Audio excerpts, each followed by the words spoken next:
بسم اللہ الرحمن الرحیم۔ پیارے نبی محمد صلی اللہ علیہ وآلہ وسلم کے بچپن کے دن تھے۔ مکہ کی تپتی دھوپ اور ہوا میں اڑتی دھول گلیوں کو بھر رہی تھی۔ بھوک سے نڈال قدموں کے ساتھ آپ صلی اللہ علیہ وآلہ وسلم چل رہے تھے کہ کئی دور ابو جہل کا کھجوروں کا باغ نظر آیا۔ ابو جہل ایک یہودی آدمی کے ساتھ مل کر کھجوروں کا ایک بوری بھر رہا تھا۔ نبی محمد صلی اللہ علیہ وآلہ وسلم بہت بھوکے تھے، اس لیے دو کھجوروں کی امید لیے دھیرے دھیرے باغ کی طرف بڑھنے لگے۔ جب وہاں پہنچے تو ادب سے سلام کیا، السلام علیکم چچا جان، اور نرمی سے کہا، مجھے بہت بھوک لگی ہے، کیا آپ مجھے دو کھجوریں دے سکتے ہیں؟ ابو جہل نے اسے بڑی نظروں سے دیکھا اور بولا، میں تجھے کھجور دے سکتا ہوں لیکن ایک شرط ہے، وہ جو یہودی کھڑا ہے اس کی بوری تو اپنے سر پر رکھ کر میرے گھر تک پہنچا دے، تب کھجور ملے گی۔ بنا دیر کیے نبی پاک صلی اللہ علیہ وآلہ وسلم اس یہودی کے پاس گئے۔ یہودی حیرانی سے بولا، اے محمد، تم یہاں کیوں آئے ہو؟ نبی محمد صلی اللہ علیہ وآلہ وسلم نے فرمایا، میں یہ بوری اپنے سر پر رکھ کر لے جانا چاہتا ہوں۔ وہ چونک گیا، اتنی چھوٹی عمر میں کیا تم یہ بوری اٹھا سکو گے؟ نبی محمد صلی اللہ علیہ وآلہ وسلم نے مسکرا کر فرمایا، ہاں یقیناً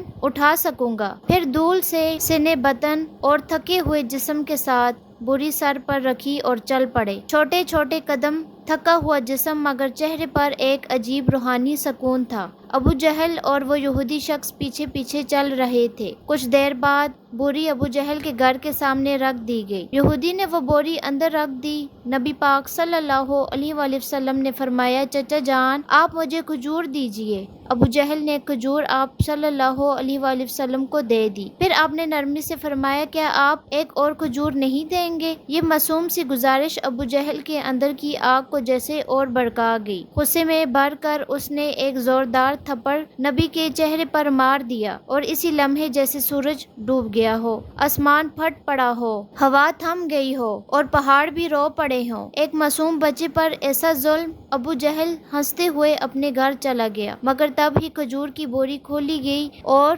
چونکانے والا منظر سامنے آیا۔ ساری کھجوریں چھوٹے چھوٹے پتھروں میں بدل چکی تھیں۔ یہ دیکھ کر وہ یہودی حیران رہ گیا، آنکھیں پھیل گئیں، زبان خاموش ہو گئی۔ وہ بھاگا بھاگا اپنے سردار کو یہ خبر دینے چلا گیا۔ ادھر ابو جہل گھر سے باہر آیا اور طعنہ دیتے ہوئے بولا، اے محمد، تو بہت بڑا جادوگر نکلا، تو نے میری کھجوروں پر جادو کر دیا۔ نبی پاک صلی اللہ علیہ وآلہ وسلم نے سر جھکا کر بہت نرمی سے کہا، چچا جان، مجھے تو کچھ معلوم نہیں۔ یہ سنتے ہی ابو جہل نے ایک اور تھپڑ مارا۔ اس کی آواز جیسے آسمان کو چیر گئی، سب کچھ تھم گیا اور اس معصوم کی آنکھوں سے ایک آنسو نکل آیا۔ مگر دیکھیے کیا شفقت تھی، کیا رحمت تھی۔ نبی نے صرف اتنا کہا، چچا، آپ کے ہاتھ کو چوٹ تو نہیں لگی؟ سبحان اللہ، کیا کردار، کیا انسانیت۔ آپ صلی اللہ علیہ وآلہ وسلم نے خود تھپڑ کھایا، مگر فکر اس انسان کی جس نے مارا۔ پھر نبی پاک صلی اللہ علیہ وآلہ وسلم یہ ساری ذلت، تکلیف اور بھوک لے کر گھر واپس نہیں گئے، بلکہ چپ چاپ پہاڑ کے کنارے جا کر کھڑے ہو گئے۔ درخت اور پہاڑ جیسے پکار اٹھے، افسوس جس نے پیدا کیا تو یہ زمین، یہ آسمان کچھ بھی نہ ہوتے۔ وہ عظیم نبی آج بھوکے نظر انداز کیے جا رہے ہیں، لیکن پھر بھی ابو جہل جیسے سنگ دل کے دل میں نہ رحم آیا، نہ آنکھوں میں پچھتاوا ایک قطرہ۔ ادھر وہ یہودی شخص اپنے سردار کے پاس دوڑتا ہوا جا پہنچا۔ آج میں نے ایک ایسا واقعہ دیکھا جو تصور سے بھی پرے ہے۔ وہ یہودی اپنے سردار سے کہہ رہا تھا، میں نے عبداللہ کے بیٹے محمد صلی اللہ علیہ وآلہ وسلم میں کوئی ایسی طاقت ہے کہ بس ایک تماشا لگنے پر ساری کھجوریں پتھر بن گئیں۔ آپ ہی بتائیے، کیا یہ جادو ہو سکتا ہے یا پھر کوئی الہی طاقت ہے؟ یہ سن کر سردار تھوڑی دیر خاموش رہا، پھر غمگین آواز میں بولا، ہم نے بھی سنا ہے کہ ہماری آسمانی کتاب میں محمد کا ذکر ہے کہ وہی آخری اور سب سے عظیم نبی ہوں گے، مگر کیا واقعی یہی محمد ہیں؟ یہ جاننا ضروری ہے۔ ہمیں اپنی مذہبی پیشوا سے رجوع کرنا ہوگا۔ اگر یہ بات سچ نکلی تو ہم اسے زندہ نہیں چھوڑیں گے، بلکہ اسے اس دنیا سے ہی ختم کریں گے۔ تم لوگ لوگ جاؤ اور یہ خبر ہمارے پیشوا تک پہنچاؤ۔ یہ سن کر وہ یہودی شخص پھر سے ابو جہل کے گھر کی طرف روانہ ہو گیا۔ جاتے جاتے جب وہ کھجور کے باغ کے پاس پہنچا تو اس کی آنکھیں حیرانی سے پھیل گئیں۔ پورے باغ میں ایک بھی کھجور نہیں تھی، ہر درخت پر صرف پتھر، یہ کیسے ہو گیا؟ وہ ایک پل بھی وہاں نہ رکا اور تیزی سے ابو جہل کے گھر کی اور دوڑ پڑا۔ گھر پہنچتے ہی اس نے کہا، بھائی، آپ کے باغ کی ساری کھجوریں پتھر بن چکی ہیں، اگر آپ اسے نہ سنبھالیں گے تو بہت بڑا نقصان ہو جائے گا۔ اس کا ایک ہی حل ہے، محمد صلی اللہ علیہ وآلہ وسلم سے معافی مانگو۔ مگر ابو جہل معافی مانگنے والوں میں سے نہیں تھا، وہ ظالم تھا، چالاک تھا۔ اس نے نرمی سے کہا، ٹھیک ہے، چلو محمد کے گھر چل کر دیکھتے ہیں۔ پھر وہ نبی محمد صلی اللہ علیہ وآلہ وسلم کے گھر کی طرف چل پڑا۔ اس وقت نبی اپنے چچا ابو طالب کے ساتھ رہتے تھے۔ جب ابو جہل گھر پہنچا تو ابو طالب اکیلے تھے۔ ابو جہل نے آواز لگائی، اے ابو طالب، کہاں ہے تمہارا بھتیجا محمد؟ وہ بہت بڑا جادوگر ہے، اس نے میری ساری کھجوریں پتھر بنا دی ہیں۔ پھر بولا، کہیں کسی پہاڑ کے کنارے کسی شیر یا ریچھ نے اسے کھا تو نہیں لیا؟ یہ سن کر چچا ابو طالب بے چین ہو کر اٹھے۔ انہوں نے ایک پل کی بھی دیر نہ کی اور نبی کی تلاش میں نکل پڑے۔ ادھر نبی محمد صلی اللہ علیہ وآلہ وسلم ایک پہاڑ کے کنارے بیٹھے رو رہے تھے۔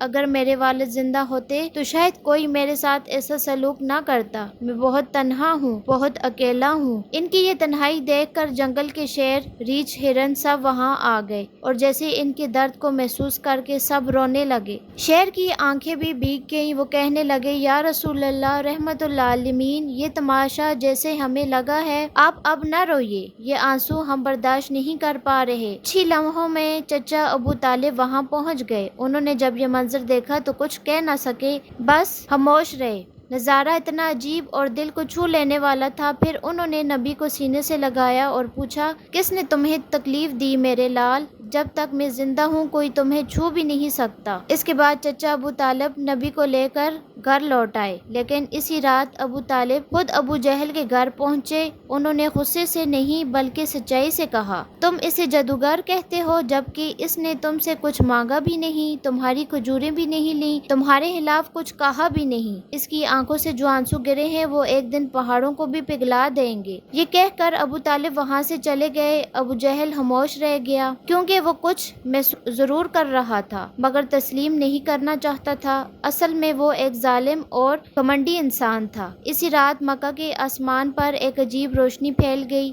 سب لوگ سمجھے کوئی تارا ٹوٹا ہے، مگر حقیقت یہ تھی کہ فرشتے ایک ایک کر کے زمین پر اتر رہے تھے۔ ایک فرشتہ دوسرے سے کہہ رہا تھا، ان آنکھوں سے جو آنسو بہا ہے، ایک دن اسی سے عظیم کتاب نازل ہوگی۔ یہی سب سے عظیم انسان ہے اور آخری نبی بھی، جو پوری دنیا کے لیے رحمت بن کر آیا ہے۔ ادھر جب یہودیوں کو اس معجزے پر گھٹنا کی خبر ملی تو ان کے دلوں میں آگ لگ گئی۔ انہوں نے نبی محمد صلی اللہ علیہ وآلہ وسلم کو قتل کرنے کی سازشیں شروع کر دیں، کیونکہ وہ چاہتے تھے کہ آخری نبی ان کے قبیلے میں پیدا ہو، مگر ایسا نہیں ہوا۔ ان میں سے ایک یہودی شخص اپنے مذہبی پیشوا کے پاس گیا اور ساری کہانی تفصیل سے بتائی۔ پیشوا نے تھوڑی دیر آنکھیں بند کی، پھر دھیمے سے بولا، میں اسے پہچان گیا ہوں، یہ وہی نبی ہے جن کا ذکر ہماری کتابوں میں ہے۔ ان کی دو نشانیاں ہیں، ایک ان کے کندھے پر مہر نبوت اور دوسری ان کی نگاہوں میں رحمت۔ کسی نے پوچھا، تو کیا آپ ایمان لائیں گے؟ وہ خاموشی سے ہو گیا، پھر بس اتنا کہا کہ ہم نہیں چاہتے کہ وہ ہمارے قبیلے میں آئے، اس لیے ہمیں سچائی کا انکار کریں گے۔ ادھر ہر سال چچا ابو طالب تجارت کے لیے شام جایا کرتے تھے۔ اسی دن ابو طالب شام کے سفر کی تیاری میں لگے تھے، تب ہی نبی محمد صلی اللہ علیہ وآلہ وسلم آ کر بولے، چچا جان، کیا میں بھی آپ کے ساتھ شام چل سکتا ہوں؟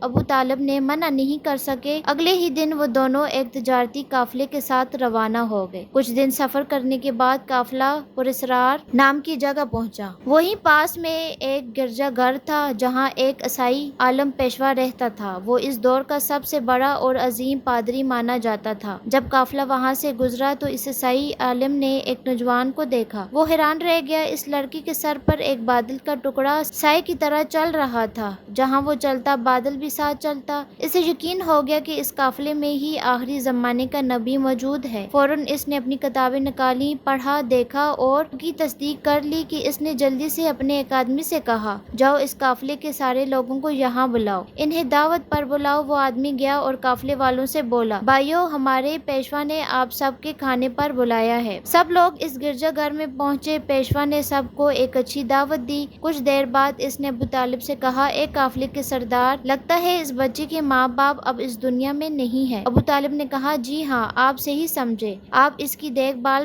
میں کر رہا ہوں۔ پیشوا نے کہا، یاد رکھو تمہارا بھتیجا اللہ کا آخری نبی ہے، اس کی پیٹھ پر مہر نبوت ہے، اس کی آنکھوں میں رحمت ہے، اسے کبھی اکیلا مت چھوڑنا۔ اگر یہودیوں اور نصارہ کو پتہ چلا تو وہ اسے جان سے مارنے کی کوشش کریں گے۔ ابو طالب نے حیرانی سے پوچھا، آپ کو یہ سب کیسے معلوم ہوا؟ پیشوا نے جواب دیا، میں نے ہماری کتابوں میں اس واقعے کی تفصیل پڑھی ہے، آپ جاؤ اور محمد کو میرے پاس لے آؤ۔ ابو طالب انہیں لانے روانہ ہوئے، تب ہی پیشوا نے دیکھا کہ ایک دوسرا قافلہ اسی جگہ سے گزر رہا ہے۔ وہ فوراً وہاں پہنچا اور پوچھا، تم لوگ کون ہو؟ کہاں جا رہے ہو اور کیوں؟ انہوں نے جواب دیا، ہم روم کے سپاہی ہی ہیں، ہمارے بادشاہ نے ہمیں بھیجا ہے، کہا گیا ہے کہ آخری نبی دنیا میں آ چکے ہیں اور ہمیں انہیں ڈھونڈ کر ختم کرنا ہے۔ کیا تم اس کے بارے میں کچھ جانتے ہو؟ عیسائی پادری مسکرایا اور بولا، تم لوگ بیکار کوشش کر رہے ہو، اگر اللہ نے آخری نبی کو بھیجا ہے تو وہی ان کی حفاظت بھی کرے گا۔ اس دنیا میں کسی میں اتنی طاقت نہیں کہ وہ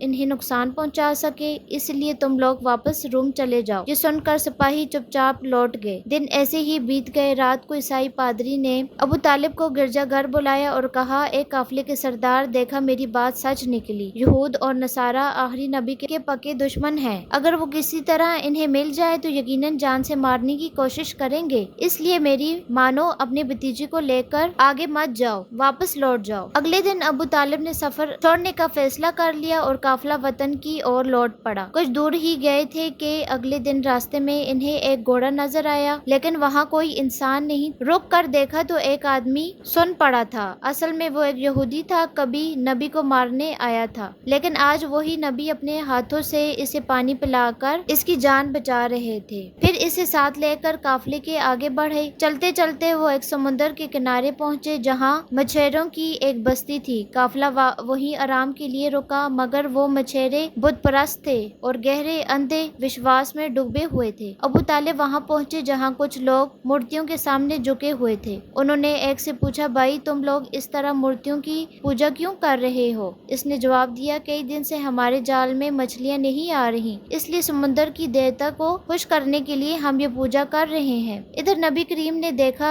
کہ ایک بڑی مورتی کے پاس ایک عورت اور اس کا بچہ زنجیروں سے بندھے ہوئے ہیں، انہیں قربانی کے لیے باندھا گیا تھا۔ مچھواروں کا ماننا تھا کہ ایسا کرنے سے دیوتا خوش ہوگا اور مچھلیاں واپس آ جائیں گی۔ تب نبی کریم دھیرے سے وہاں پہنچے اور ماں بیٹے کو ان زنجیروں سے آزاد کر دیا۔ اسی پل ایک مچھیرا آیا اور گھبرا کر بولا، جنہیں قربانی دینے کے لیے باندھا تھا انہیں کوئی بچہ آزاد کر گیا ہے۔ یہ سن کر سب لوگ غصے میں نبی کو پکڑنے دوڑے۔ ابو طالب انہیں روکنے کے لیے آگے بڑھے، تب ہی سب کی آنکھوں نے ایک عجیب نظارہ دیکھا۔ وہ بڑی مورتی اپنے آپ گر کر ٹوٹ گئی، سمندر میں زوردار لہریں اٹھنے لگیں اور ان کے ساتھ مچھلیوں کی بھرمار اوپر آ گئی۔ مچھیرے جال ڈال ڈال کر مچھلیاں پکڑنے لگے اور خوشی سے جھوم اٹھے۔ یہ سب دیکھ کر ابو طالب دنگ رہ گئے۔ اصل میں نبی کریم اسی وقت سمندر کنارے کھڑے ہو کر اپنے رب سے دعا کر رہے تھے اور اسی دعا کی برکت سے اللہ تعالیٰ نے سمندر کو مچھلیوں سے بھر دیا۔ پھر قافلہ مکہ کی طرف روانہ ہو گیا۔ مکہ پہنچنے کے بعد نبی کریم اپنے چچا ابو طالب کی بکریاں چرایا کرتے تھے۔ ایک دن بکریاں چرا کر لوٹتے وقت نبی کریم نے دیکھا کہ ایک جگہ غلاموں اور لوڈیوں کی منڈی لگی ہے۔ مردوں کو گرم لوہے سے جلایا جا رہا تھا اور عورتوں کو اونچے داموں پر بیچا جا رہا تھا۔ یہ منظر دیکھ کر نبی کا دل کانپ اٹھا، آنکھیں بھر آئیں۔ ادھر ان کے ایک چچا ابو لہب غلاموں کی خرید فروخت کرتے تھے، وہ ایک بے گناہ لونڈی کو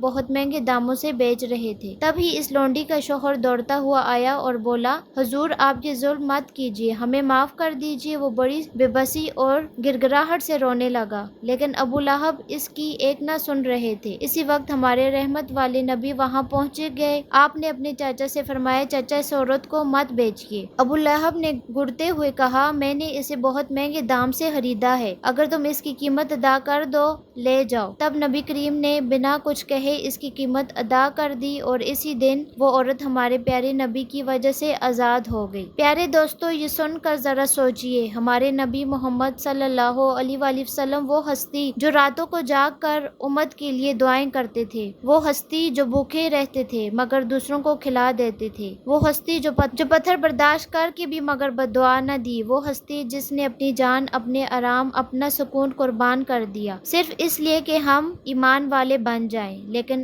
ہم آج ذرا اپنا حال دیکھیں، اپنے نبی محمد صلی اللہ علیہ وآلہ وسلم کا حق ادا کیا ہے؟ کیا ہم نے ان کی سنت کو اپنی زندگی میں اپنایا ہے یا ہم نے دنیا کی محبت میں ان کے احکام بھلا دیے؟ پیارے دوستو، آج وعدہ کرو کہ ہم اپنے نبی محمد صلی اللہ علیہ وآلہ وسلم کی عزت کریں گے، ان کے دین کو مضبوطی سے پکڑیں گے اور اپنی زندگی میں ہر ممکن کوشش کریں گے کہ ان کی تعلیمات پر عمل کریں گے، اور اس ویڈیو کو دوسرے لوگوں تک ضرور شیئر کریں گے تاکہ وہ بھی ہمارے پیارے نبی حضرت محمد صلی اللہ علیہ وآلہ وسلم کی قربانیوں کو جان سکیں۔ پیارے دوستو، اگر آپ کو میری ویڈیو پسند آئی ہے تو میری ویڈیو کو لائک کریں اور میرے چینل کو سبسکرائب کریں۔ ملتے ہیں اگلی ویڈیو میں، فی امان اللہ۔